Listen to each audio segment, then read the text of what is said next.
ಯೆರೆಮೀಯ 6ನೇ ಅಧ್ಯಾಯ 16ನೇ ವಚನ. ಯೆಹೋವನು ಹೀಗೆ ನುಡಿಯುತ್ತಾನೆ, ದಾರಿಗಳು ಕೂಡುವ ಸ್ಥಳದಲ್ಲಿ ನಿಂತುಕೊಂಡು ನೋಡಿ, ಪುರಾತನ ಮಾರ್ಗಗಳು ಯಾವುವು, ಆ ಸನ್ಮಾರ್ಗವು ಎಲ್ಲಿ ಎಂದು ವಿಚಾರಿಸಿ ಅದರಲ್ಲಿ ನಡೆಯಿರಿ. ಇದರಿಂದ ನಿಮ್ಮ ಆತ್ಮಗಳಿಗೆ ವಿಶ್ರಾಂತಿ ಸಿಕ್ಕುವುದು ಎಂದು ನಾನು ಅಪ್ಪಣೆ ಕೊಟ್ಟಾಗ ಅದರಲ್ಲಿ ನಾವು ನಡೆಯುವುದೇ ಇಲ್ಲವೆಂದರು. Jeremiah chapter 6 verse 16. This is what the Lord says. Stand at the crossroad and look. Ask for the ancient paths. Ask where the good way is, and walk in it, and you will find rest for your souls. But you said, we will not walk in it.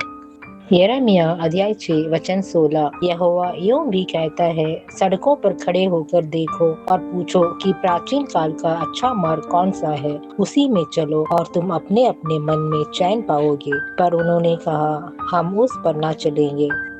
எரேமியா 6ஆம் அதிகாரம் 16ஆம் வசனம். வழிகளிலே நின்று பூர்வ பாதைகள் எவை என்று கேட்டு விசாரித்து நல்ல வழி எங்கே என்று பார்த்து அதிலே நடவுங்கள். அப்பொழுது உங்கள் ஆத்துமாவுக்கு இளைப்பாறுதல் கிடைக்கும் என்று கர்த்தர் சொல்லுகிறார். அவர்களோ நாங்கள் அதிலே நடக்க மாட்டோம் என்கிறார்கள்.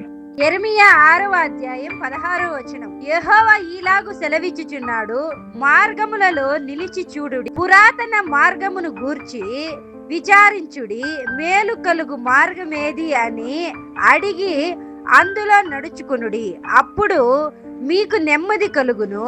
అయితే వారు మేము అందులో నడుచుకొనమని చెప్పుచున్నారు